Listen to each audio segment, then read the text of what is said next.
Psychoanalytical Theory. And Huckleberry. Wait, hold on. I'm gonna. Yeah. Psychoanalytic Theory. We had trouble spelling it too. It's hard to so spell good. and hard to say. Yeah, don't worry about it. We misspelled it Just about trying 50 to get times. the general. Alright, so Everyone ready? Ready? Wow. Okay. Sure now. Psychoanalysis, at its most basic, is the study of the human subconscious through their actions, emotions, or behavior, and sometimes even their writings. and that's what our report is really about, using it Sorry. That's my fault. using it to like look at people's writings and like figure out more about them from what they wrote. The basic principle is that you can look at a book, and from that book, you can tell something about the author. We were going to do a project where we had the book in a therapy session, because that's essentially what it is. Instead of analyzing the author themselves, you analyze their work. But it didn't. Yeah, It didn't come to fruition. So yeah, it didn't look good. But that's a good idea. I like that. It would have thought. turned out really good. If we, Yeah, if we like it just didn't. it just didn't happen. Okay. Think Next. about So this is the basics of psychoanalytical theory. It was developed by a guy named Sigmund Freud, who expanded on who is the main guy of psychoanalytical theory. it. No Sigmund Freud. Yeah, Yeah, you know him. He's the main guy. He's very important for this. And yes, it's spelled F-R-E-U-D. And it's just not just his version of it, but there's 22 different versions. Yeah, it's very, very, very. But we're just gonna go through like the most important. Most acceptable. Lacan and Jung are two of them. They also. they expanded on it and gave like alternate ways of looking at it, and we'll go into those after this slide, I think. All right. One main thing about it is every action, thought, and idea is influenced by the base desires contained in the human subconscious, which is influenced by childhood events. So it's basically that there's a part of your brain that you can't necessarily control that is influenced, but that does impact what you do in your life, and including the things you write and say. So for Jung and the name looks like it's pronounced Lacan, but I think isn't it It's pronounced? like Lacan. Yeah, it's French and it's hard to pronounce. But either way, I'll just say Lacan for now because that's what I learned it as. American. Yeah. So Lacan was the one who said like he really focused on dreams and how those can relate. So like whenever you see like a dream in a story or something, that's a really powerful like way he looked at it. And he also believed that dreams were like a window into your inner psyche. And Jung, that's like the best way to like the Jungian method of analyzing literature is really the direct like back to what we did with Odysseus with the like hero's journey and all. Like he really was one of the ones who. It was a lot of archetypes and stereotypes. Another thing Lacan believed that books were dream stories, essentially I believe that was the term, which is that it's a manifestation of something that you dreamt up, or something that tells a lot about you in that you formed this idea and you put it down on paper.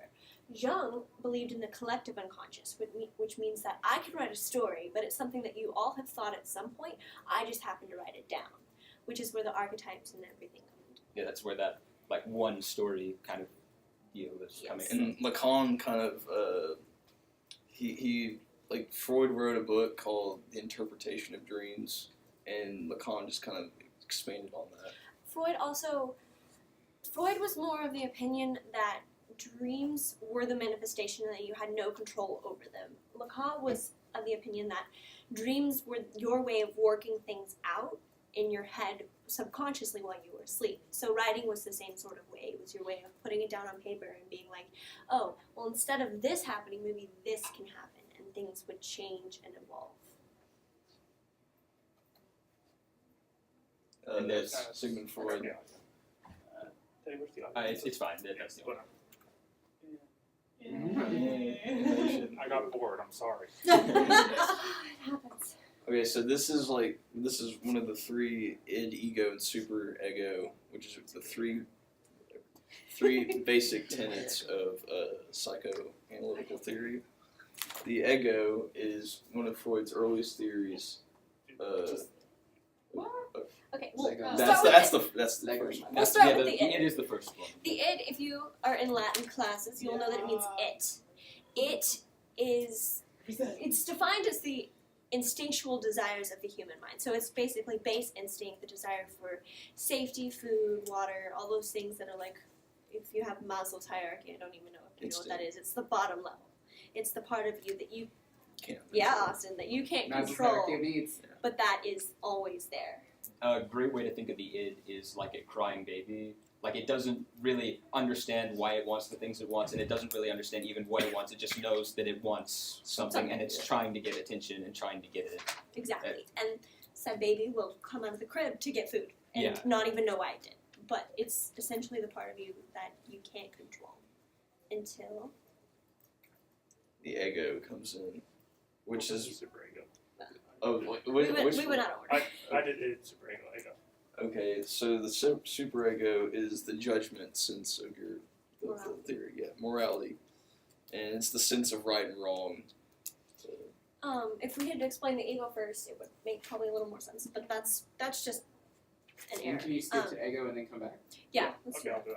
I'll do that. we'll come back. So the ego is essentially the part of you that is your humanity. It is the part that says, oh, well, I want food, but right now I have to do something else, so I'm going to do that, and they come back and get the food. It counteracts the instinctive desires that a person has, and it's the part of us that does separate us from the animals in our opinions, and it is very evident in books. Yeah, David? So does ego sort of bridge the gap between like id and superego? That's exactly Yes. what it does. Yeah. Exactly. Yeah, it's sort of like I mean, not really, but Basically, and I'm sorry, but I have to step in. You're in the middle, okay? And this is the way that I was taught when I was in college. Your id is the angel that sits on your shoulder, and your superego is the devil that sits on your shoulder. And the ego is in between, okay? In that am I saying that right? the superego is the one that is like Yeah, I the feel like the superego is the society. angel It would be more of the more angel than because it it's is. trying to make you conform. It's like if we're gonna carry on the crying baby thing, it's like the judgmental babysitter who tells the baby to like stop crying. Okay, You I'll know, let you keep going. go to because sleep. the superego. You're right and wrong. Yeah, It's like, super yeah. ego is what tells you that an action is wrong. The id is what makes you want to do an action. The ego is what tells you, okay, I'm going to do this action. And the super ego is what superimposes and says, don't do that. It's wrong. The id is like the cool that uncle helps. that everyone has who says like, okay, we'll give you food if you stop crying, or stop crying now and we'll get you your food later. It kind of moderates and makes sure the id gets what it wants and make sure that you still conform to the superego. Wow, this is very basic. It goes a lot It deeper. goes so much deeper, but Me, explain that one. and then we've got the superego. It's the judgmental one. That's Okay. and it just, Wait, hold on. We skipped it. we can It's okay. Well, They're we gonna explained post it. this. It just is out of order. It's okay. and then we have a video that explains this again, so you'll have Yeah. another chance to like We'll ground another way chance we to We'll work ground it better. it'll get it a lot more concisely than we're because they have like Okay.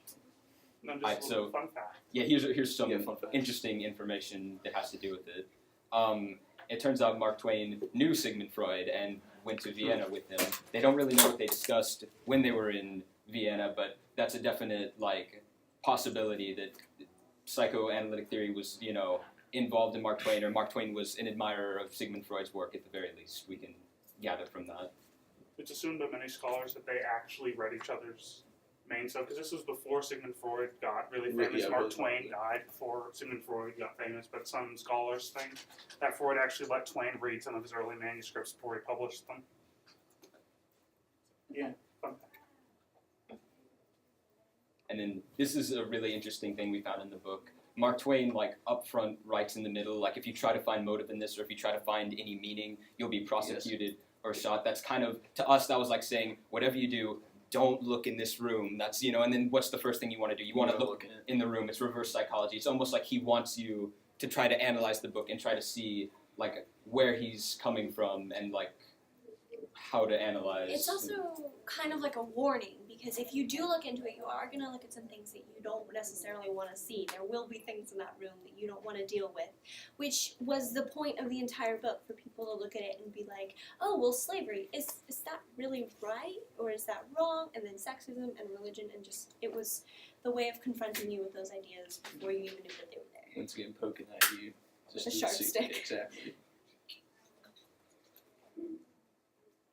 So, yeah. So now we're going to analyze some of the characters and show how they kind of portray the ego, the id, and the superego in the book. We like we saw Pap as kind of, he represents a very like id-oriented character. Like he knows what he wants and he gets what he doesn't necessarily get what he wants, but he goes for it without thinking of other people or without conforming to any kind of social like consequences. He's a drunken man. He like tries to steal money from his own son, basically, which is a terrible thing to do just because he wants it. He's very childish because he's very base in that he wants drink, he's going to get it, and then it doesn't matter if he's taking other people's money, if he's using his own, or if he's, I don't know how to phrase that, so I'm just not going to say that. Alright, so. The widow Douglas. The widow Douglas is Huck's adopted mother. It's a perfect example for superego. She's very judgmental of Huck, even though in the book she's hypocritical. What matters is how judgmental she is and how she tries to civilize him and make him like a regular member of society, whereas like Huck just wants to, be free And the widow is more the good side of the superego because she's the judgment that is well-meaning. Where is Miss Watson in this? I don't know. I don't think Whereas she is. Miss Watson is necessarily the negative side of it because you do get more judgmental and it's kind of the hypocrisy of judging other people and of your concrete morality.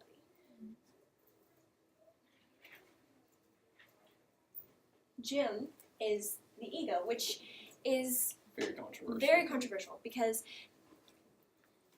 slaves weren't seen as people in that time, and it's another part of the if you try to find meaning, you will be prosecuted, because he is very human. He loves and he's superstitious and he cares and he tries to help Huck, and he goes beyond those desires of just wanting to get away. He does help Huck and he helps him get away. He's the only real human person. Like Huck realizes what he's doing wrong, but Jim kind of makes him realize what he's doing is wrong. He shows Huck, like in the scene where Huck like tricks him into thinking it was all a dream. He does tell Huck that's wrong, you shouldn't do that, but he's never at any point like limiting what Huck can do. He's never like stopping him from doing anything or like bridling or stopping Huck from getting what he wants. Because if you look at the book, most of the characters are the extreme. Yeah. Pat, all of them. And Huck is the blank slate. He's there. He gets literally written on by the other characters. They influence his life. Like Pat beating him makes him want to go away from society. All these people trying to get him to do what they want. He just wants out. Jim doesn't force Huck to do anything. He tells him what he should do. He tries to make him A good person. a good person, yeah, without actually forcing him to do anything. He wants Huck to be the person that he is. He wants Huck to be a good person because he wants to be. And that's like kind of what the ego is all about. Down the middle. Okay, so in Huck being a blank slate, you see a lot of Mark Twain or Samuel Clemens when he was younger, because he did grow up in a small town and he did have the same sort of background that Huck did. His family life was not so extreme as far as we know. His father wasn't a raging drunk, so that was nice. But he was influenced a lot by other people and by the morals that he saw. And so the Adventures of Huck Finn is essentially Samuel Clemens growing up. It is telling you about Samuel Clemens and the sort of things he went through and the people he saw and what influenced him becoming the person who he is, or he was. No, it's not copying the exact events of his life, but it's showing you how he felt when he was growing up. Yeah, that's what he saw as a child. That's the general just we're trying to get at, and we're gonna give you like 3 scenes, kind of how to like Pinpoint it. Yeah, pinpoint like exactly where it. And then this is just more about how Huck and Tom, Huck and Tom are both like projections of Mark Twain's childhood and like what he did when he grew up, and you can kind of see Twain through his 2 characters. For instance, Huck is the person that maybe Samuel Clemens wanted to be. He's the outcast who didn't have to obey the rules and only did what he wanted to do. But Tom is really the person that he ended up having to be. He had to go to church, he had to go to school, he had to be a good boy, do all the things that he needed to be doing. So those are the 2 people that every kid struggles at that point. It's the rebellion kind of phase. Huck is Samuel Clemens' rebellion, and Tom is who he feels he should be. Alright, this is morality. Along with his desires, we also see in Huck Mr. Twain's moral dilemmas. Huck, throughout the tale, is constantly forced to choose between following the laws of society and doing what he thinks is right. This is mirrored by Twain's struggle with slavery throughout his life. Early on, he's kind of with Jim just because he is. He's not actively saying, yeah, I'll go with you, do whatever you want. It just kind of happened. Yeah, Yeah. They just end up together. Beautiful. But as the story goes on, is early in Twain's life, I mean, he wasn't a huge fan of slavery, but he didn't see anything wrong with it either. He admitted that. It was just kind of there. And he just kind of went along with it because he could. But as both Huck and Twain expand in their experiences, they realize that slavery is wrong. And at the end of Huck Finn, we see Huck actively saving Jim and standing up for him. Saying, no, this is wrong. You cannot do this. He is my friend. And that is the big thing when Huck finally admits that Jim is his friend. Mm. And you see that in Twain's life. As he grew older, as he experienced more, he finally realized this is wrong. We can't do this to people.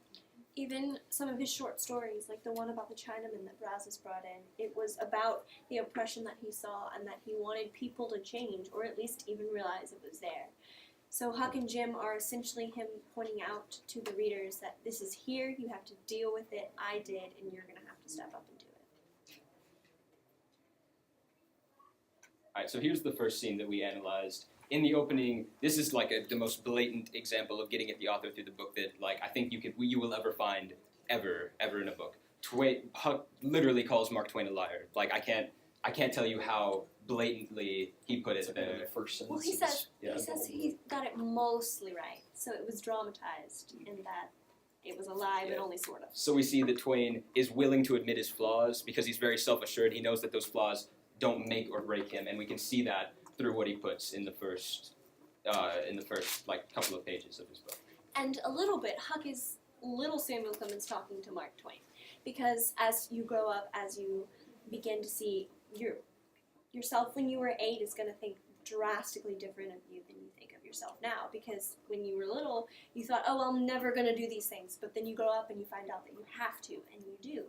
So it's kind of the innocence telling him that this is wrong, but he knows that it's something that just happens and you have to do. You also kind of get the sense that he's ridiculing his younger self for just going along with slavery instead of realizing Doing something about it.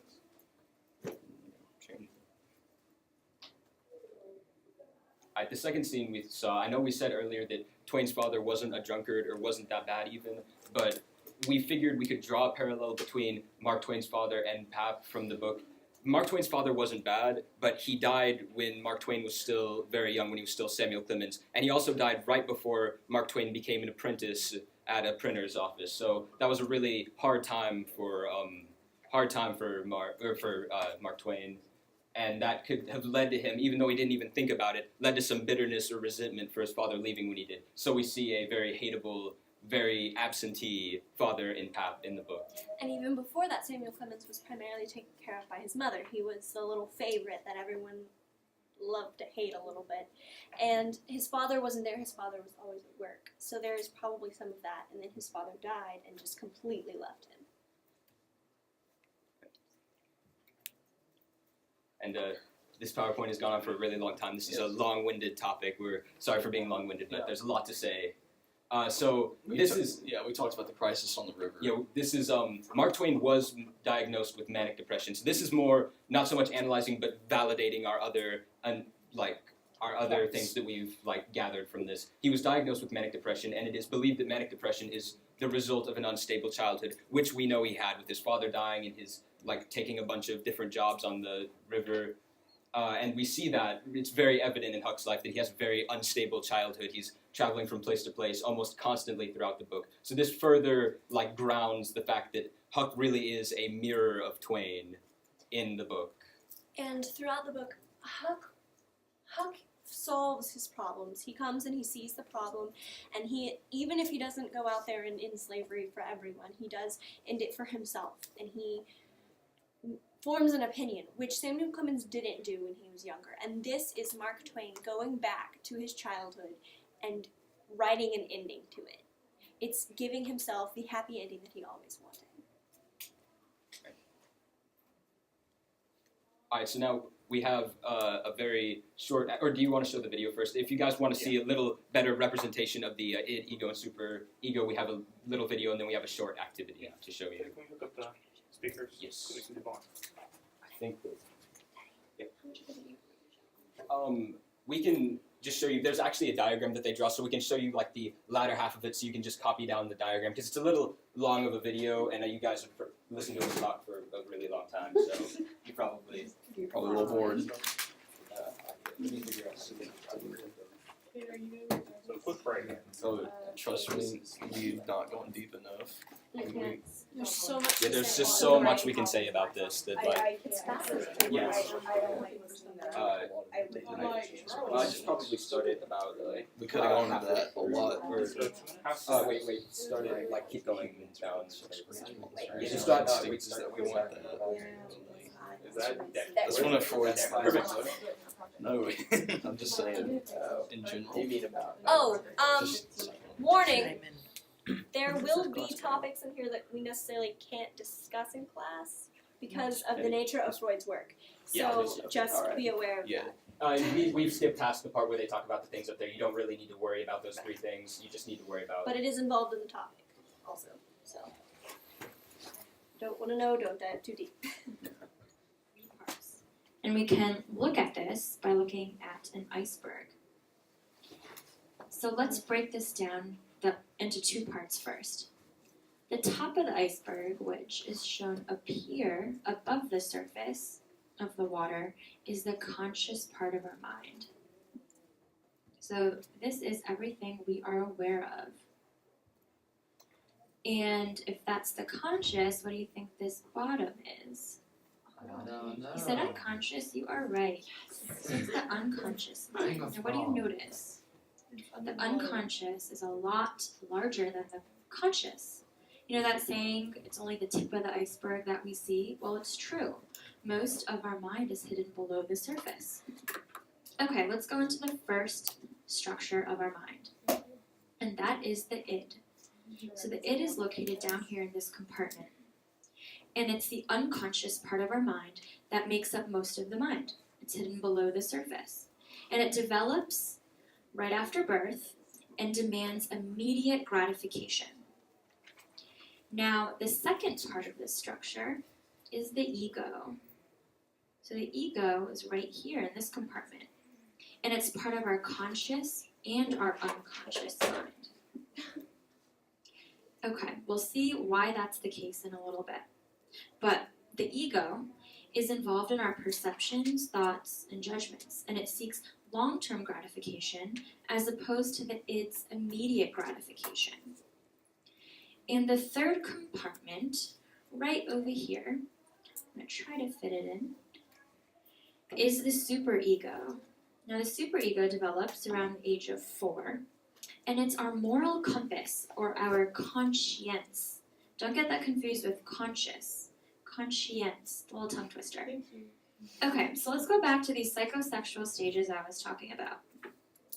So our libidinal impulses, right here, Alright, so this part isn't are really what important. want I to think be that gratified. the main thing And is when they the, are either overgratified, the main part is the I really like the iceberg Yes. analogy. This is how I understood the id, the ego, and the superego when we were figuring this out as a group, like together. It's just the id is the subconscious, the ego and the superego are above and below the iceberg because you don't fully understand what's going on, but they are what surface in your activities and things you do in day-to-day life.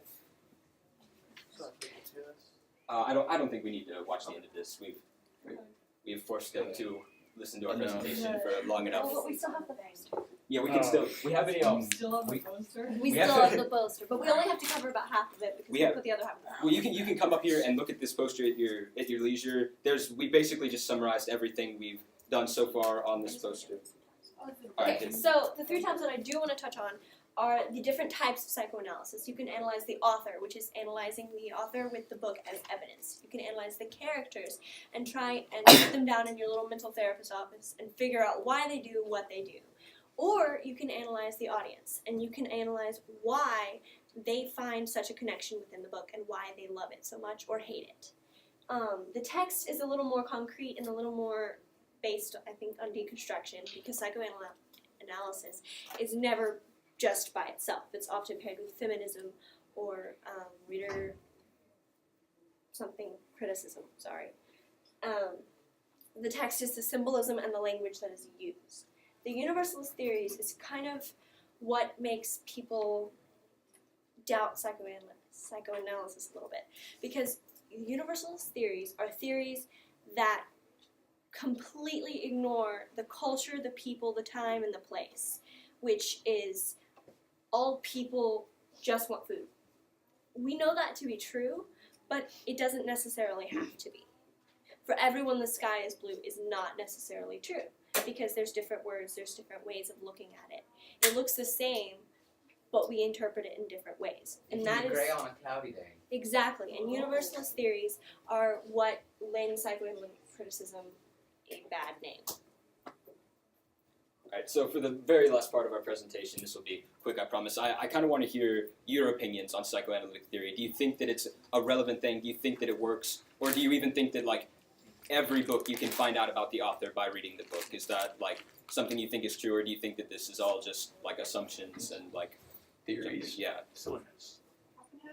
I think to a certain extent, like, Yeah. I think at some parts in a book, if it's like a touchy subject, like, you could see the author's like own opinion, because like he can be like really descriptive and like you can't like from his own opinion, like from his own experiences.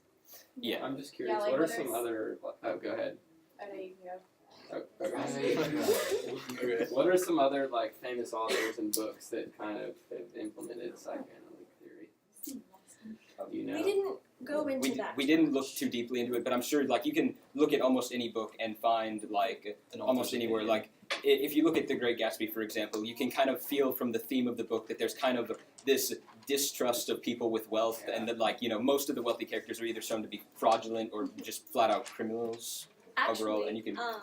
Two pretty good pop culture references are Divergent and Hunger Games, because Hunger Games because Katniss is kind of the base desires, and Divergent is kind of the journey of figuring out what is humanity. So, I don't know if that helps put it in context for you, but I think it's definitely a relevant theory, and I think it can be applied to a lot of books. Like if you applied this to something like Harry Potter, you could say, you know, this was J.K. Rowling, you know, writing about her struggles with getting published, you know, but it's Harry every time getting knocked down, but maybe it was her getting knocked down. Does that make sense? Yeah. But I mean, I think it's a really cool theory to apply, and I think it's really interesting. Yeah, I think you could apply to a lot of books. I'm thinking right now, I don't know if any of y'all have read it, The Bell Jar by Sylvia Plath. It sounds like Definitely one that. sounds like it's almost like a more in-depth look at like parallelism between like a protagonist and the author. Yeah, that's really what it is. It's looking at, like, not so much a historical, like if you're in religion right now, then you know it's not so much history, like remembered, it's history metaphorized. That's kind of that's what exactly what that's a good way of Way to go, drawing some religion time, drawing artist. some connections in between classes. Way to there. go, New That's- Testament on it. Can I show one thing? And this is kind of this is what I was trying to convey, and I think we were all saying the same thing, but some of us think differently. Okay, does that make sense? And so this is a somewhat simplified look at what you all are talking about. And I think it will help. Does that make sense? Is that okay? Yeah. You did a great job. Did we? What? I told The computer fell asleep. Oh, okay. So it's, all right. It's still filming though. The light is still on. So yeah, just. Cool. Psychology.